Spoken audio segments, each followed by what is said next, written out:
This is the first ever episode of MM2H. MM2H, okay. The first ever episode of us talking about the entire MM2H. And today we are with My name is Chern. Hello. Chern. So maybe you want to give the audience a little bit of understanding. How long have you been in this industry? Sure. I'm with OCSC Global. So we are a company headquartered in Singapore. We also have an office in Jakarta and Taiwan as well. And I've been in this industry for as long as I know. I can't disclose it because I'm forever 18. I told him I'm 18. So we'll keep it that way. Right. But before we start, just want to give a huge shout out to Sunnyside Club, which is the studio that we're at today. So basically, they also do kombucha. And if you guys have watched our series, we don't only do stay work property or property contents, we also have stay work tour. So if you guys want to support local SME businesses over here, then Heng Bucha is where you can get your drinks. Now, without further ado, my name is Jin, and today I'll be your host. We'll be talking about the MM2H. Now, Chern, how do you think this entirety of MM2H in Malaysia is performing right now? Because, you know, there's a lot of policy changes, and have you seen a lot of inquiries for Malaysia in general? Yes, so it is very different from the old MM2H. So right now we're on one of the latest program for MM2H, which introduced in June 2024, so about a year and a half now. And the latest update is actually very attractive. Very attractive. Very attractive. Basically, MM2H is to attract the crazy rich into Malaysia. That's the intention.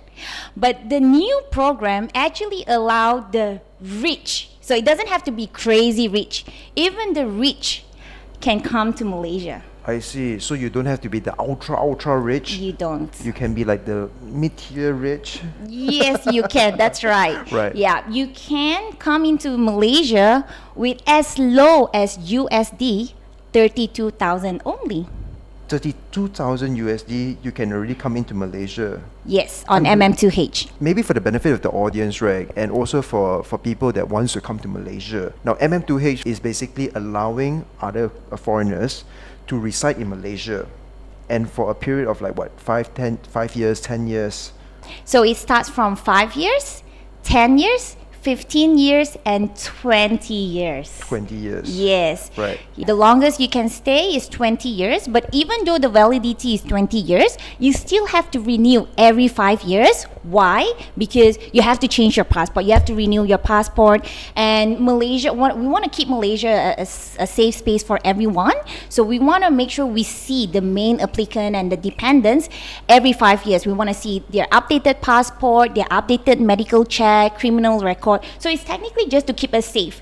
So even though it's a 20 years validity, you still have to renew every 5 years. Right. So now, because the policy is also ever changing when it comes to MM2H, the recent one, like you mentioned earlier, is like you need to have only 32,000 USD and you can already reside in Malaysia. That is correct. So let's just say, for example, if I've already have 32,000 and I'm actually a US citizen, how is the quantum going to be like? What type of amount do you need to put in order for you to be like that 5-year range, 10-year range, 20-year range? So there are 4 tiers. The highest tier will be platinum. Okay. And then we have gold, silver, and the bottom tier will be a special economic zone. We call it SEZ. So the 32,000 is the one that I mentioned under the special economy zone.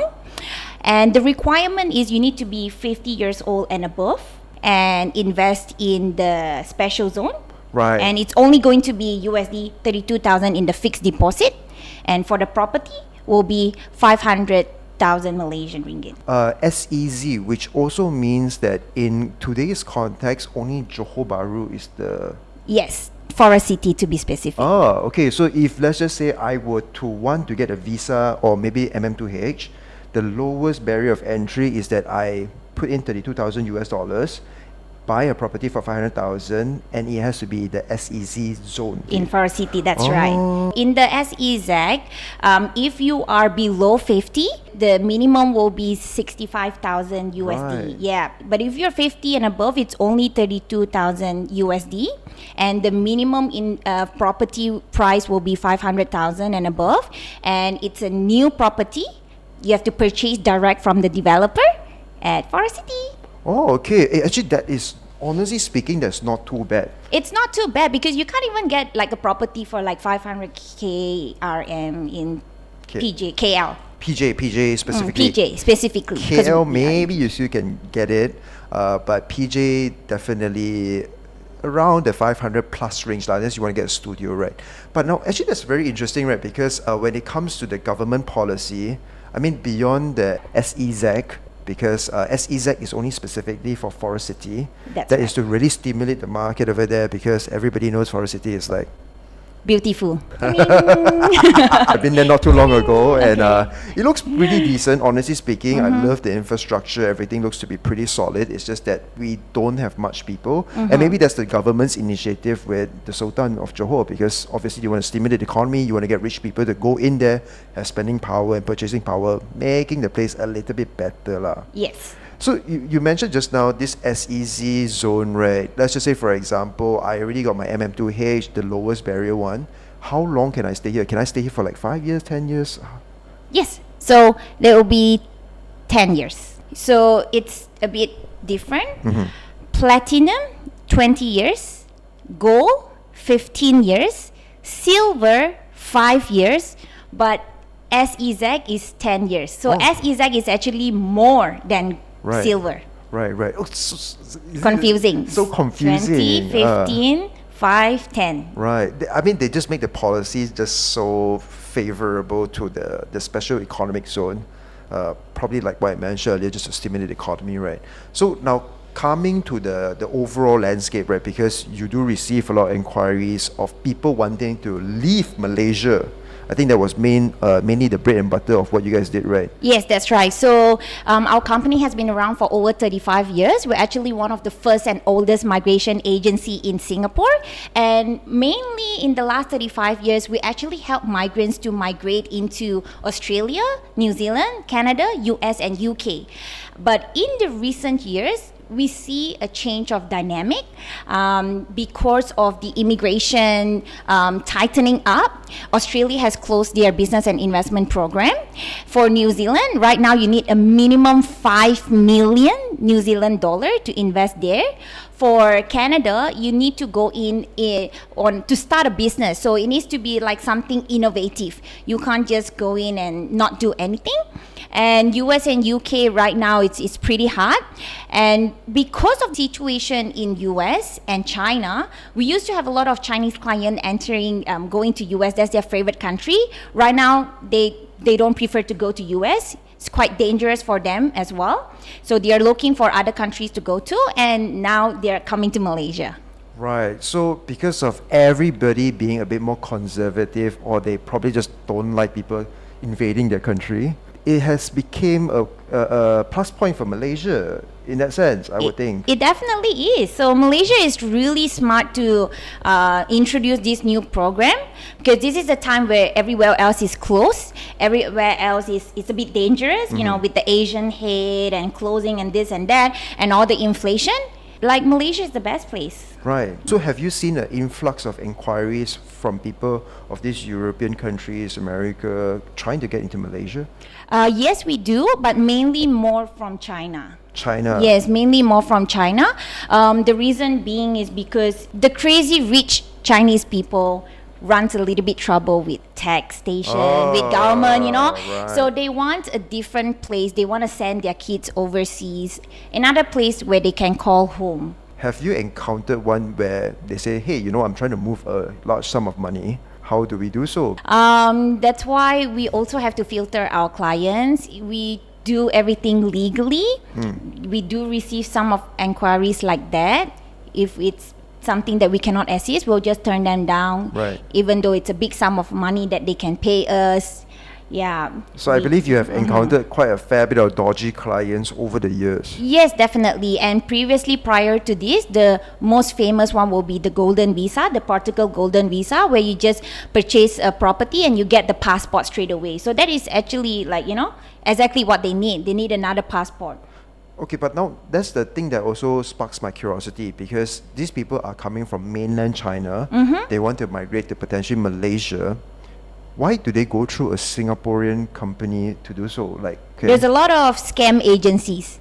But if you're a company in Singapore, you can check our aircraft registration. We have been in the same address for 35 years. You can check everything online. Right. And all the contract, everything is follow the regulation, like Singapore law regulation. Right, so it's mainly because of service related and just credibility of the company. Definitely, yeah, Right. yes. Because a lot of people, they always like, they call us and they email us and they say like, oh, they get scammed by a previous company. It's quite common, and then they go bust. Most of the time they run after a few years, they go bust, and they kind of get a trauma. And I always reassure them, like, you can check our Google review, you can check our ACRA, how long have we been operating, and you can come down to our physical office as well. Right, so they actually visit you guys all the way from mainland China, go to Singapore, Yes. speak to you guys. Yes, even our Indonesian clients as well. Right. So we have an office in Jakarta, but they do fly to Singapore as well to visit our Singapore office, and they also fly to Malaysia as well when prior to applying for MM2H, just to visit the properties here, and then I'll just show them around. Bring them to eat some good food, nasi lemak, right? Durian. We gotta use that to kind of, Persuade them. Yeah, of course. Like, give them the taste of how it is going to be in Malaysia. Right, the Malaysian culture. in that sense. Malaysian culture, that's right. So that's the thing also, like all these policies being very favorable, and how the climate right now in European countries being a bit more restrictive. Like you mentioned earlier, if you want to go to New Zealand, you got 5 million New Zealand dollars. That's right. Australia, they completely don't want people anymore. Canada, US is a little bit. Yeah, they weirder. want you to bring in innovative business. Right, So you right, can't right. just throw in your money and not do anything. You actually have to come up with something. Now coming to the next question. Why are a lot of people choosing Malaysia? Why are a lot of people choosing Malaysia over other countries? There's a lot of benefit in Malaysia. I will say the first one is actually our language. If you think about it, we can speak English, we can speak Bahasa, Mandarin, Tamil. So Chinese people, they're actually comfortable choosing Malaysia rather than Thailand, Vietnam, Philippines, because of the language. Even for like Indonesians as well, they like to come to Malaysia because we can speak Bahasa. So language is the first, and the second one is actually the education system, which I did not realize as well. But actually a lot of our universities, like Monash University, allows you to actually study in Monash, Australia. Right, and then there's Taylor's University, where they have a transfer program to US, UK. With all of that, Indonesians actually sent their children to study in Malaysia. Right. So this is the main two reasons. Number one is because the language, we speak every single language under the sun.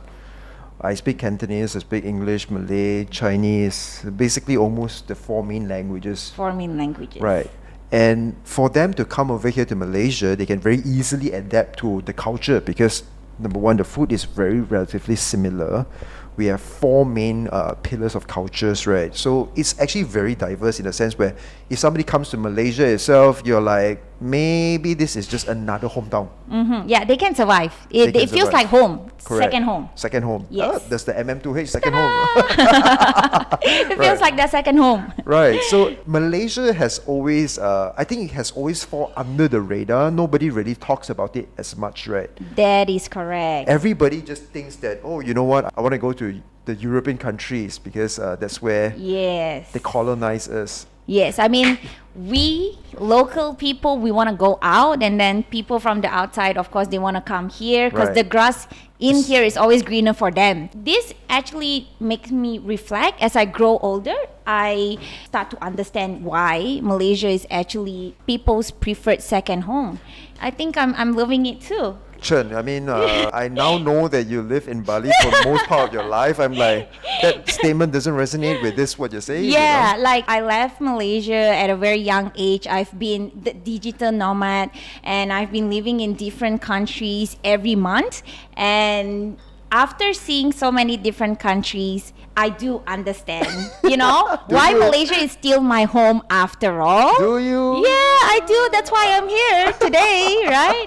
Yeah. And you're off next week. Bye-bye, and then I'll see you again. Most part of your life, you have been a digital nomad. You have probably mingled around a lot of different people across the world. Mm-hmm. Have they ever asked you, like, Chen, what's it like to live in Malaysia? Like, because nobody really document down Malaysia culture or promote Malaysia in that sense, because I think Malaysia has always fallen off the radar. The whole reason why we're doing this today is really just to kind of let the audiences know, if you're thinking about getting a MM2H visa, number one is rather straightforward. Number two, culturally, I think we are intellectually quite okay when it comes to conversing in whatever language you converse in. And then the other part is also about the education system in Malaysia. That's right. Yeah. So that's the second one. And the third one is actually our healthcare. So actually, a lot of Indonesians actually come to Malaysia for their medical. Right. Yeah. So like in Malacca, in Penang. So a lot of people from Medan actually, it's only 1 hour flight to Penang. So they do get their medicals checked there. And I've been hearing from a lot of people as well coming to Malaysia for that. And I can agree with this because I personally has been through this myself. During COVID, I was actually stuck in Singapore for 1.5 years. And I was sick. Yeah, I had some kind of sickness. And I went to the top hospitals in Singapore, like every single month. And for over a year, I spent over like 2,000 Singapore dollar just on medical fees. I did not have an insurance then. I spent all the money. I did my research. I make sure to book with the top doctors. It wasn't cured. The doctor just said like, oh, you just gotta live with it for the rest of your life. And I was like, oh my God, I was depressed and I had anxiety. I couldn't sleep for 1.5 years. And I took a leap of faith and I told my director, I said, I gotta go back. At the end of the day, I think health is more important. So I flew back to Malaysia and I searched up for one of the best doctor in this industry. And I found KPJ in Petaling Jaya. I went to see the doctor and I was cured. Wow, Yeah. I'm happy that you're cured, I'm so happy that I'm cured, and I literally told the doctor, you saved my life. Right. Yeah. And then now I understand why people actually come back to Malaysia for medicals, because when I'm in Bali, I felt sick as well. And I mean, I felt sick for the same symptoms, so it reoccurred. Whatever that I cured in Malaysia, it reoccurred when I was in Bali. And I woke up at 2 a.m. in pain. And I was like crying, and the nearest clinic, 24 hours, they don't have the medicine. Right. And then I went to the hospital the next day in the morning. They say, I'm so sorry, in Indonesia, we don't stock this medicine at all. You should book a flight back to Malaysia. Wow. Yeah, I was in pain. I said, can you just inject me with a painkiller or anything? I was crying in front of him. He said, I really don't have anything for you. He said, like, you just have to book your flight back to Malaysia to get it. And when I come back to Malaysia, you could get that like in any pharmacy. That's like the amazing part. And I also lived in Sydney as well. And the medicines that I got are from Malaysia. So I actually stock the medicine up from Malaysia and I bring it to Sydney, Right. Especially for cough medicine. I do get dry cough, and they don't have that. They don't have that in Australia. Now, Chen, I'm very curious. What type of, if you don't mind sharing, what type of medical condition was that? So I have to see a gynecologist. So I had some kind of infection, Right. and that infection, like it's something that you could cure, or you could live with it forever. Sounds scary. Yeah? It is scary, and the thing is, it's very uncomfortable, and it's like burning, so it's really, really painful. Right. And I was alone, I was in bed, I was crying. I don't know what to do. Like, when you're burning, what are you going to do? Like, even the doctors can't do anything. Right. That's when I realized, like Malaysia really had everything for me. We really need to look at the grass invest in our own land. I don't take anything for granted now, and I make sure I purchase medical insurance. So right now I'm covered everywhere internationally, but I always come back to Malaysia to get the medicine anyway. I see. So you just basically summarize the 3 reasons why people choose Malaysia. Yes, that's the top 3. So the top 3 reasons, just to kind of like recap the entirety. The first one is definitely because of our language skills. The demographics over here is pretty wide, pretty diverse. Then number 2, it comes to education, because we actually offer a very good tuning program. If you want to go to like European countries or you want to go US, we can do a 2+2, which is a bit more cost saving. That can also lead you to a migration program. Yes, Yeah. migration pathway. Migration pathway. And then number 3 is coming back towards our healthcare, because you've seen a lot of Indonesians, you've seen a lot of people from ASEAN countries actually coming into Malaysia for the healthcare needs. So these are the 3 main reasons why a lot of people actually chose Malaysia over the other ASEAN countries. That is correct. Right. And not to mention, Malaysian currency is actually rather stable. Yes. Because if you compare that to like the likes of Jakarta, right now, Yes. Indonesia, Yes. because of the government. Yes. You talk about Thailand, it's also another government Yes, issue. and Myanmar as well, the war. Yeah, they have a civil war going on. So when it comes to Malaysia, we are actually pretty safe. We are. So from a financial well-being, from a well-being of education, healthcare, just the demographics over here. Yeah, I don't know why Malaysia hasn't been promoted as much. I hope that this video It that we're will doing today- after this video. I hope so, inshallah. And then we'll make another version in Indonesian. Oh, And we'll mas- make one more version in Chinese. Oh, okay, yeah, let's do that, because the Chinese one, I think a lot of audience will Yeah. actually want to watch that as well. Def- Okay, now from your side, where do you see most of the applications coming from? Which country? I have to check my phone on this one because I actually put a note, and this note is coming from my director. So, Mr. Philip, if you're watching this, I do take notes. Okay, in total, there Okay. are 5,972 foreigners holding MM2H visa in Malaysia. That is actually very marginal, very little people only, huh? Yeah, we deserve some exposure. Right. And predominantly, 2,000 plus you mentioned are the main applicants, and then Yes. there's a dependent of 3,000 plus of them. That is correct. Yes. Right. Yes. Why dependents are more? Because you can bring your parents, your spouses. So because it's legal in Malaysia to have more than one spouse, so yes, you can Okay. actually bring your spouses, and then your children below 21, or children above 21 to 34, as long as they're unmarried and still financially dependent on you and not working, you can bring them as well. And for children with disabilities of any age, you can bring. Right. Yeah, it's a big family. Right. I mean, the one interesting one is the spouses.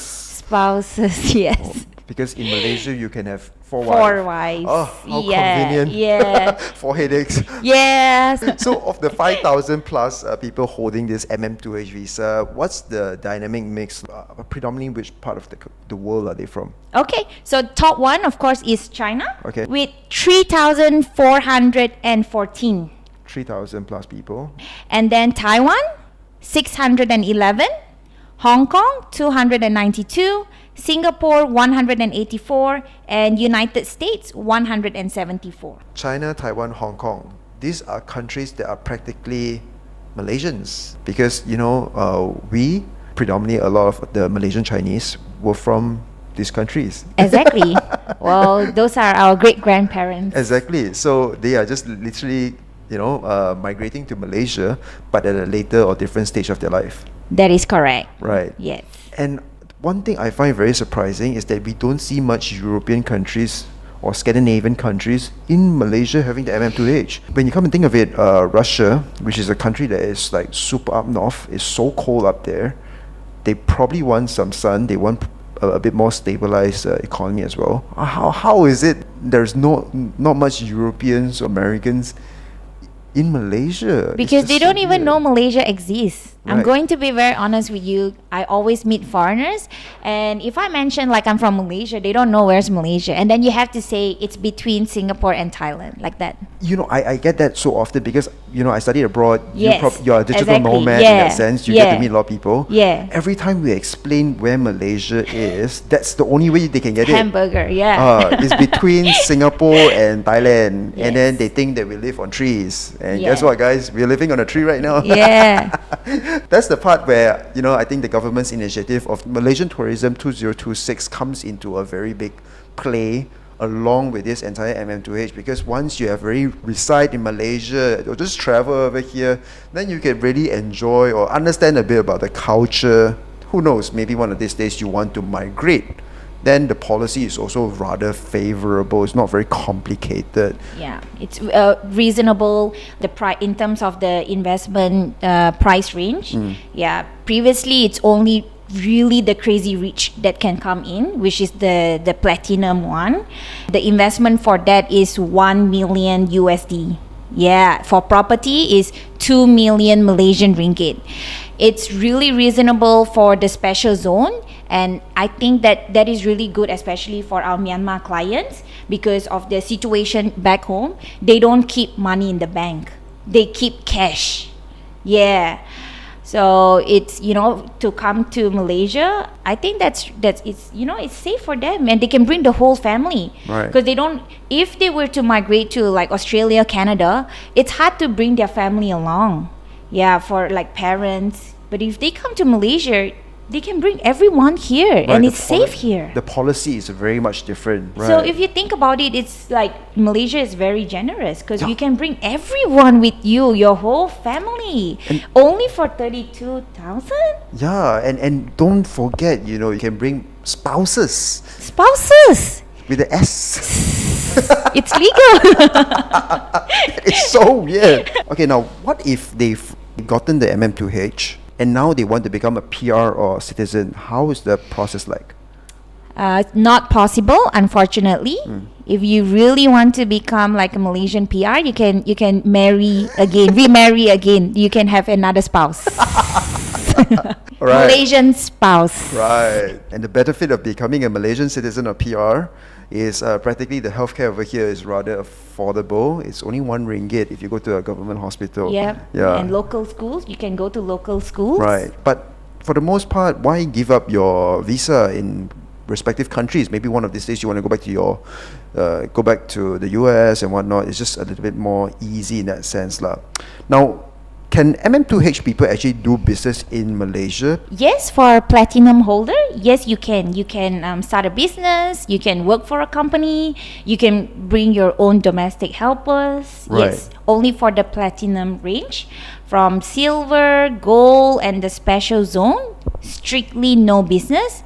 No any sort of investment. You cannot have your name in the SSM. Or, Right. Yeah. Can't be a director. You can't. Cannot be a director. Cannot be a silent investor. Yeah, okay, got Yeah, it. you can't have your name, like, you know, you can't have your name on Registered. any of the, you can't. Understood. So practically, if I come here as a MM2H visa, I am really here just to enjoy my life. I don't want to work anymore. Yes, come here to retire, enjoy Spend the food. money. Yes. Right.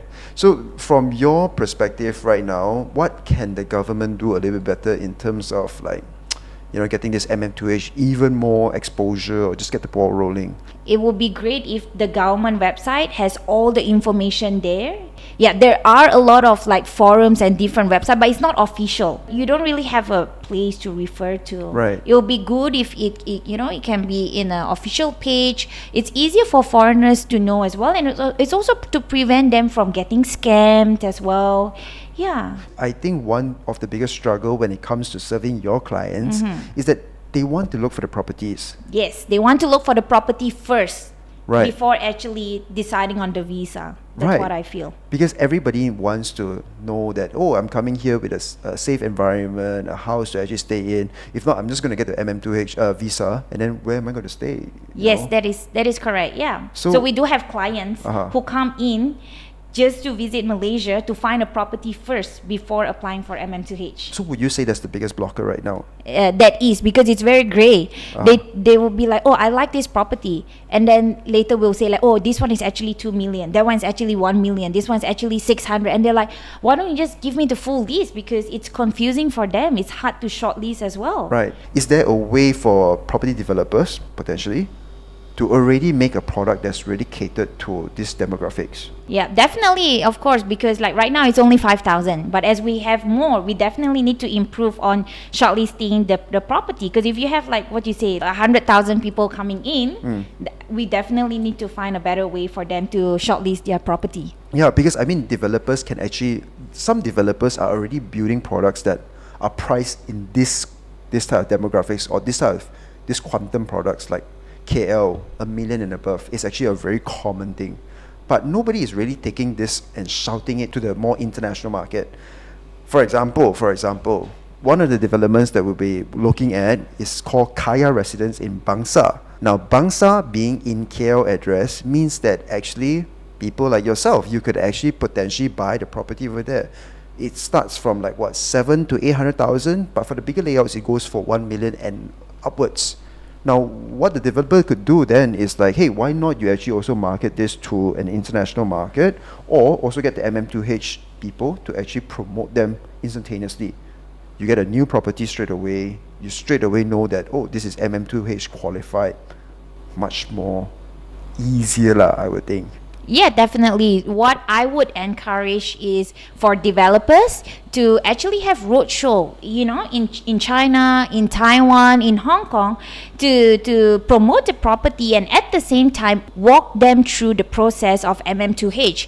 Not just sell the property, but say like, hey, if you invest in this property, you get this long-term visa. A lot of developers, they only talk about the property, but they don't help them in the visa aspect. Right. Yeah. So if you package it will be good. Yeah, so I think that's something that's my takeaway. It's like whenever we talk about MM2H, I think the policy is ever changing. I don't really know until speaking with you. Like there's so much tiers, and then the SEZ kind of zoning. It's just so complicated. It is very complicated, and the most mind-blowing part is actually the participation fee. So basically they need to pay a fee to the government to participate in this program. So let's just say if I want to participate in MM2H. Yeah, on top of the investment, the fixed deposit that you need to pay, you also need to pay like a participation fee to the government. Right, which is like? So starting from the SEZ and the silver, it's only 1,000 ringgit. That's reasonable. Administration fee, yeah. Yeah. And then for the gold is 3,000. Okay. But for the platinum is 200,000. Damn. What's up with the platinum? Yeah, so it's like, the leap is like... Yeah, so that's really for crazy rich. Right. Yeah. It's a way to, prove to you that last time Malaysia is really, really picky. Really for the crazy rich, ultra rich. And right now they are opening up for more people to come in. You should take advantage of that before they change the rules again. That's a very good point. Yeah. But Chen, how do you guys charge for this? Sorry, I forgot to ask that part. How do we charge? So first we will give you a free consultation just to make sure that your requirement and your budget, what will be the best option.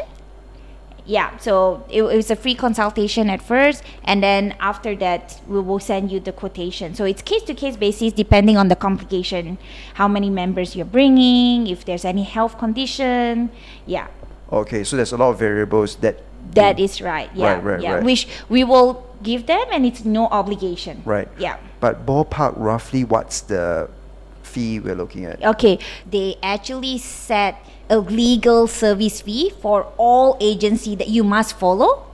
For the platinum, it's 70,000 ringgit Malaysia.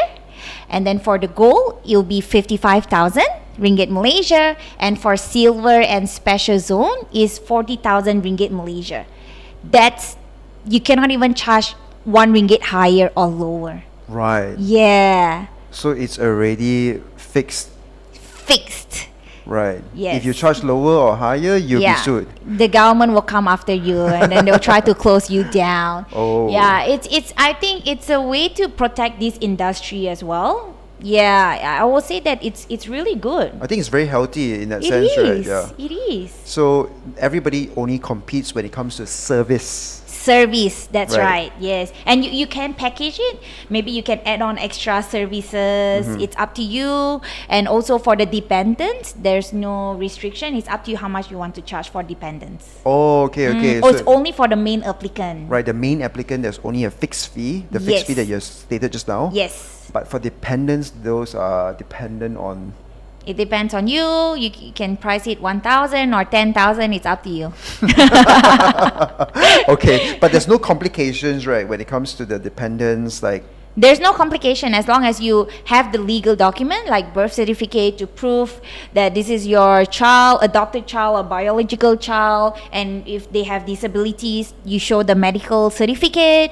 And if they are unmarried, you have to show that. They are not working, you have to show that. And also you have to show that you are financially supporting them. Right. Okay. So, after listening so much, I think maybe some folks over here want to learn a little bit more. What's the best way to reach out to you, Chun? Sure, we'll leave the link below, and at the same time you can drop us an email. It's consultant@ocscglobal.com. There you go. And once again, I'd like to thank kombucha for actually allowing us to use this place today. If you guys like to drink kombucha, do check them out as well. And if you guys like contents and series like such, make sure to like and follow for more. We'll see you guys in the next episode. Bye-bye.